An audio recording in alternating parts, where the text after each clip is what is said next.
박근혜 전 대통령을 파면에 이르게 한 국정농단 사건이 3년 만에 사법적 판단을 매듭지었습니다. 원심 판결 중 유죄 부분을 파기하고 서울 고등법원에 환송한다. 내가 이러려고 대통령을 했나 하는 자괴감이 들 정도로. 어떻게 알았을까? 최순실의 수족들이 그렇게 쫙 깔려 있을까? 우병우 민정수석이 알려줬을까? 예, 앞서 설명드린 대로 결국 대법원은 박근혜 전 대통령과 최순실 씨 그리고 이재용 부회장 모두 다시 재판을 받아라. 파기 환송을 시켜버렸습니다. 2심에 오류가 있었다는 얘기죠. 준 사람하고 받은 사람 액수가 달라가지고 어차피 두 재판 중 하나는 파기 환송이 될 거라고 예상을 했었습니다만 이렇게 전부 다 싹 다시 해라가 될 줄은 몰랐습니다. 이 의미는 뭔지 또 앞으로 어떻게 재판이 진행이 될지 이분과 함께 짚어보죠. 국정농단 사건 국정조사 특위에서 활동을 할 때 스카요정 스카요정이라는 별명을 얻으셨던 분이에요. 오랜만에 출연하십니다. 무소속 김경진 의원 어서 오십시오. 반갑습니다. 김경진입니다. 오늘 뭐 다룰 이슈들은 다 무거워요. 네. 무겁고 진지한데 뭐 이슈는 진지하더라도 오늘 오신 오늘 굉장히 특별한 날입니다. 뉴스쇼 오픈 스튜디오. 그러니까요. 알고 오셨어요? 몰랐습니다. 깜짝 놀라셨겠는데요. 네, 네, 네. 오시고 나서 지금 27분이 전국 각지에서 와 계십니다. 뒤에 네. 지금 보이시죠? 인사 한번 하시죠. 네, 반갑습니다. 반갑습니다. 네, 지금 여러분 화면으로 보이시죠? 전국 각지에서 오신 남녀노소. 정말 어린 학생도 있네요. 뒤에 보니까. 저도 지금 뒤에 계셔가지고 화면으로 보고 있는데 약간 떨리시죠? 떨리진 않습니다. 저만 떨리는 거군요. 자, 뭐 차차 이야기를 우리 저 관객들과 나누기로 하고 우선 어제의 대법원 판결 네. 어떻게 보셨는지 총평이자 촌평 한마디. 그러니까 참 2016년도 가을, 그다음에 겨울, 2017년도 봄이 굉장히 뜨겁고 격변의 예. 시기를 보냈죠. 예. 근데 여전히 지금 광화문 한거리에서는 음흠. 박근혜 대통령이 억울하게 탄핵당했고 정권을 찬탈당했다 뭐 이런 식의 주장을 하시는 분들이 계셨거든요. 그렇습니다. 근데 그분들의 잘못된 생각과 허위 주장에 대해서 어제 대법원이 최종적으로 명확하게 입장을 밝혀주어서 쐐기를 박았다. 예, 예. 그리고 대통령의 불법이라도 예. 이제는 더 이상 용납될 수 없다. 대통령이라도 안 된다. 네. 그다음에 재벌 총수라도 더 이상 아무리 경제적인 어떤 상황 고려해달라고 얘기를 해도 더 이상 고려하기 쉽지 않다라고 하는 이 메시지를 대법원이 국민들, 공무원들, 정치인들, 경제계에 분명히 던졌다라고 보고 있습니다. 대통령이라도 특혜 없다. 네. 재벌 총수 그중에서도 1위 아닙니까? 우리나라. 그렇습니다. 예, 1위여도 소용없다. 네. 이것을 분명히 보여준. 네. 이제는 바뀌었다라는 걸 그렇습니다. 분명히 보여준. 네. 해석을 좀 해보죠. 그러니까 쉽게 말하면 세 사람 모두 박근혜, 최순실, 이재용 세 사람 모두 2심 판결 다시 받고 와라 이 소린 거죠, 김 의원님? 예, 그렇습니다. 그거죠. 네. 하나하나 보죠. 먼저 박근혜 네. 전 대통령. 박근혜 전 대통령 건을 왜 돌려보냈느냐 보니까 1, 2심 재판부가 뇌물 혐의를 선고할 때 다른 범죄 혐의하고 뇌물 혐의를 구분하지 않았다. 네. 이건 무슨 말? 그래서 다시 해라. 그러니까 정치인들은 예. 선거에 출마하려고 하려면 이제 당선될 수 있는 기본 자격을 가져야 됩니다. 이게 공직선거법에 규정이 돼 있는데 예, 예. 이걸 피선거권이라고 합니다. 예. 선거 후보로 출마할 자격. 근데 이 피선거권을 제한하는 사유들이 공직선거법에 여러 가지 깨알같이 되어 있는데 예. 그중에 가장 중요한 부분이 선거법 위반이나 정치자금법 위반으로 100만 원 이상의 벌금을 받는다든지 예. 또는 뇌물죄로 일정 어떤 형벌 이상 형량 이상의 형벌을 받았을 경우에는 근본적으로 이 선거 출마 자격이 없어지는 겁니다. 예, 예. 그래서 대통령, 국회의원, 그다음에 지방자치단체장, 지방의원과 같은 정치인들에 대한 이런 공직선거법, 정치자금법, 뇌물에 관련된 범죄에 대해서 재판을 할 때 그 범죄들과 다른 범죄들이 동시에 재판을 받을 경우에는 예, 예. 보통의 재판은 형을 하나로 딱 묶어서 선고를 해주는 게 원칙이지만 그렇죠. 그런 정치인이 그런 세 가지 죄목과 관련된 부분에 있어서는 이 부분은 따로 선고를 해줘라. 그래야 나중에 다음번에 출마를 할 수 아하. 있을지 없을지가 분명히 판단이 된다. 되니까. 예. 이게 공직선거법 18조 3항에 규정이 돼 있는데 예, 예. 이 부분을 1심 재판부도 놓쳤고 2심 재판부도 놓쳤고 특별검사도 놓쳤고 검사도 놓쳤는데 그러네요. 대법원이 찾아낸 겁니다. 아니 왜 특검도 놓치고 1심도 놓치고 2심도 놓치고 대통령까지 한 사람이 또 선거 나갈 거라는 생각을 못했던 거군요. 그때는. 그렇다기보다도 예. 사실은 역사상 초유의 살아있는 대통령에 대한 탄핵 절차와 수사가 진행이 되다 보니까 예, 예. 또 범죄로 수사받는 항목이 워낙 워낙 수십 많다. 가지다 보니까 사실은 이게 생각해보면 가장 기본 중에 기본인데 그러네요. 그냥 다들 간단한 기본을 놓쳐버린 겁니다. 대통령에 대한 이런 네, 현직 대통령에 대한 건 처음이었으니까 말이 되네요. 그래서 그거 다시 해와라. 그럼 네. 가서 다시 분리해서 선고를 하면 그대로 형량은 유지되는 거예요? 올라가요? 내려가요? 그거는 항소심 재판부의 판단에 따라 달려 있습니다. 그래서 그대로 나올 수도 있고 예, 예. 올라갈 수도 있고 올라갈 내려올 수도 있고 아. 그건 이제 모르겠는데 통상적인 법조인의 어떤 시각에서 본다면 예, 예. 뇌물죄의 분리 선고라고 하는 것은 일단 뇌물죄만 가지고 형을 선고하고 예. 그다음에 나머지 직권남용이라든지 강요죄 부분을 가지고 또 별도의 선고를 하긴 하는데 예. 이 뇌물죄 부분이 어마어마하게 금액이 크기 때문에 예. 사실은 요 뇌물죄는 기존의 항소심 25년이 유지될 확률이 크고 예. 그러면 기타 나머지 범죄를 가지고 추가로 한 3년에서 5년 정도라도 별도의 형이 선고될 가능성이 크다. 그러면 제 예상으로는 조금이라도 올라갈 것 가능성이 같다. 있다. 그러네요. 예, 예. 따로 떼면 올라갈 가능성. 최순실 씨로 가보죠. 그다음 최순실. 네. 어제 속으로 가장 웃은 사람은 최순실 씨일 거다. 이런 얘기 왜 나오는 겁니까? 강요죄. 예, 예. 그러니까 이제 가령 뭐 이 각 재단에다가 출연 요구를 한다든지 또는 광고 발주를 요구한다든지 예. 여러 강요죄로 기소된 항목이 한 10몇 가지 항목이 있는데 예. 이 부분에 대해서 전부 무죄가 났습니다. 아. 근데 이제 왜요? 대법원의 이제 대다수의 판사님들의 대법관님들의 의견은 뭐냐면 예, 예. 최순실 씨가 아무리 대통령의 측근이었지만 그 사람은 법적으로 보통 사람이다. 그럼 보통 사람이 기업체에 대해 이런 것을 해달라고 요구를 했을 때 그 예. 요구를 받은 기업체 입장에서 얼마만큼 겁을 먹었겠느냐.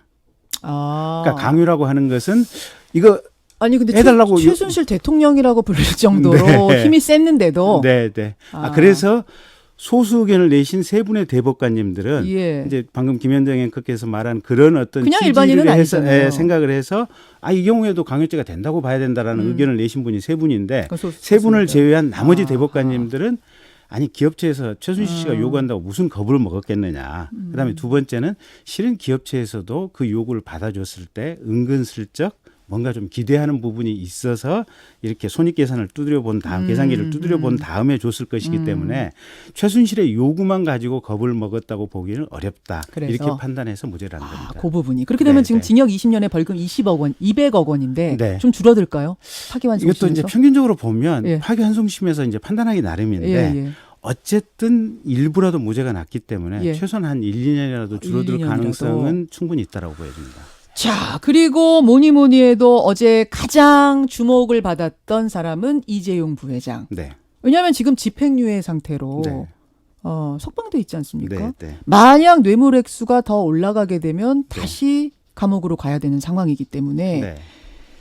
근데 대법원 판결 보니까 2심 재판부가 뇌물 액수를 너무 적게 봤다. 네. 이렇게 아예 얘기를 했네요, 그냥. 그러니까 지금 박근혜 최순실의 1심, 2심 재판부, 예. 그다음에 이재용의 1심, 2심 재판부 이 네 개의 재판부 중에서 예, 예.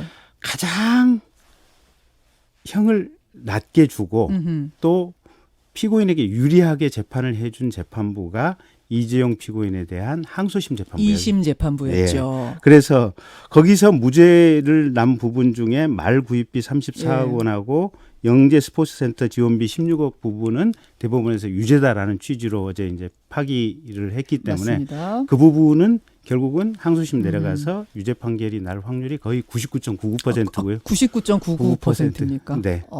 그렇게 되면은 다시 들어가야 되는 거네요.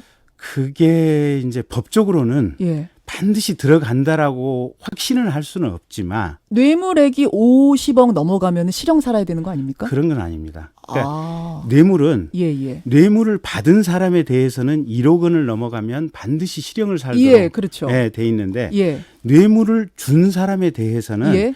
법 체계 자체가 굉장히 관대하게 돼 있습니다. 어. 그래서 뇌물을 공유한 경우에는 이건 특가법상의 뇌물죄가 적용이 되는 게 아니고 예. 그냥 형법상의 뇌물 공여죄가 적용이 되면서 5년 이하의 징역에 처하도록 돼 있습니다. 예. 근데 다만 그래서 이게 뇌물 액수가 지금 이제 36억이냐 86억이냐 이게 예. 법에 정해진 뇌물 액수의 형량이 달라지는 것은 아닌데 뇌물 공여 금액에 따른 대법원의 양형 기준이 있는데 예. 이 양형 기준이 한 단계 올라가는 양형 기준을 적용받게 돼 있고 이 뇌물 금액 자체가 삼성그룹의 법인의 자금을 횡령해 가지고 지금 횡령이죠. 그래서 그렇죠. 횡령 금액도 지금 86억으로 올라간 거 맞습니다. 아니겠습니까? 같이 올라간 거죠. 예. 근데 횡령죄에 대한 이 양형 기준도 50억 미만의 횡령과 50억 이상의 횡령이 대법원 양형 기준상 상당히 구조를 달리하도록 돼 있습니다. 예. 그래서 예. 50억 넘어가는 어떤 횡령 같은 경우는 대법원 양형 기준상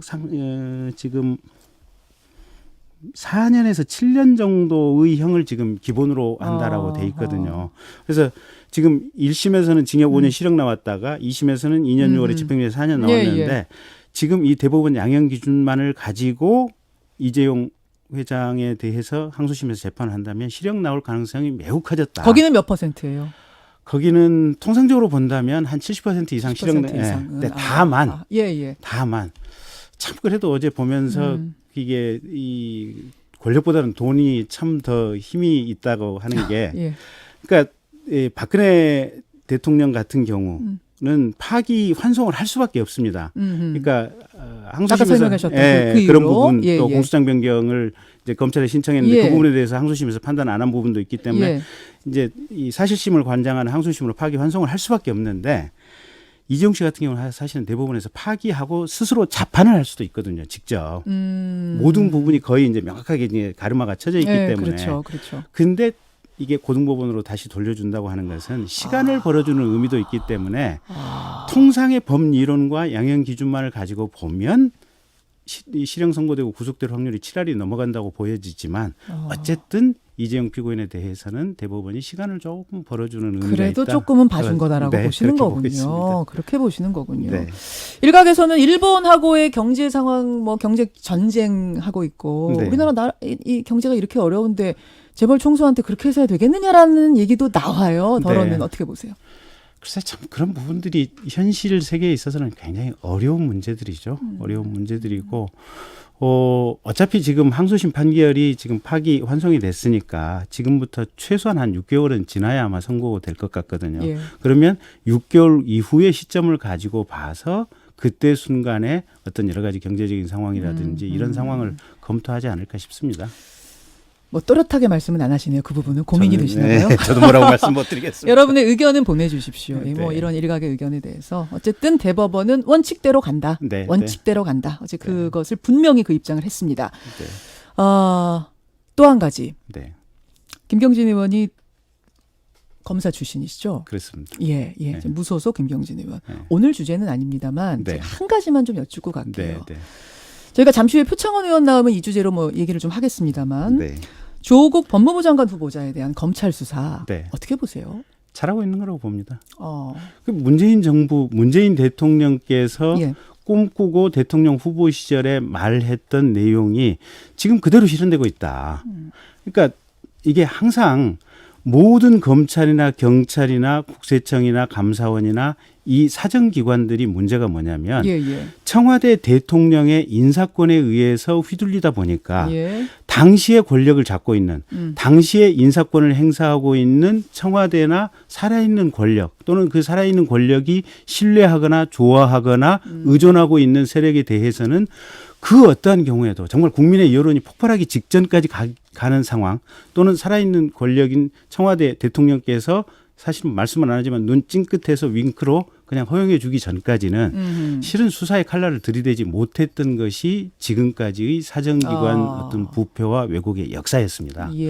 근데 그런 부분과 관련해서 예. 윤석열이 대통령께서 가장 좋아하고 신임하는 조국 후보자에 대해서 압수수색을 하고 수사의 칼을 뽑았다. 예. 저는 이것이야말로 제대로 된 검찰의 길이고 이 역사의 장을 연 것이 앞으로 대대손손 이런 검찰이 되어야 된다라고 어허. 보고 있습니다. 눈 찡긋하는 청와대도 없었고 네. 그 사인이 설사 와도 받을 생각이 전혀 없는 검찰. 이 그렇습니다. 두 상황에서 만들어진 것이다. 그렇습니다. 이렇게 보시는 거예요. 거기다가 잘한 것이다. 윤석열이라고 하는 아주 걸출한 인물이 예. 사실은 매번 살아있는 권력에 대해서 칼을 뽑았던 게 윤석열 검사의 이력 아니었습니까? 그랬죠. 이만한 사람이니까 사실은 이런 행동이 가능했던 것이고 또 나중에 후대에 강단 없는 검찰총장이 오면 예. 이런 게 또 무너질 가능할지 거. 또 모르겠습니다. 그렇지만 청문회를 바로 앞두고 압수수색을 했기 때문에 이건 네. 어떻게든지 영향을 미칠 수밖에 없다. 후보자를 피의자로 인식하게 할 수밖에 없다. 이것은 정치 개입 아니냐라는 지금 여론도 있는데요. 근데 그거하고 상관없이 이미 언론에서 상당 부분 취재를 해서 객관적인 팩트 자체가 나와 있고 또 청문회 이전에 검찰이 수사를 해서 수사 결과를 발표할 것 같지는 않습니다. 어차피 수사는 수사대로 예. 밀행으로 가는 거고 예. 청문회는 청문회 나름대로 국회에서 최선을 다해서 밝히는 거고 그러는 것이지 이 청문회 전에 어떤 수사를 하고 압수수색을 한 것이 잘못됐다. 발표는 안 예, 나오니까. 특히 어제 민주당 이해찬 대표께서 이거 예, 예. 여당하고 협의 안 한 거 잘못 아니냐고 예, 예, 얘기를 예. 하셨는데 그건 정말로 말씀 잘못하신 것이다. 자, 일단 여기까지 네. 김경진 의원 의견을 듣고 잠시 후에는 표창원 의원이 아마 반론은 하실 거예요. 합쳐서 여러분 들으시면 되겠습니다. 김경진 의원 고맙습니다. 고맙습니다. 김현정의 뉴스쇼는 청취자 여러분의 참여로 이루어집니다. 트위터, 페이스북, 레인보우 게시판, 그리고 단문 50원, 장문 100원의 유료 문자 샵 1212, 우물정 1212 통해 참여하실 수 있습니다. 김현정의 뉴스쇼, 여러분과 함께 만듭니다.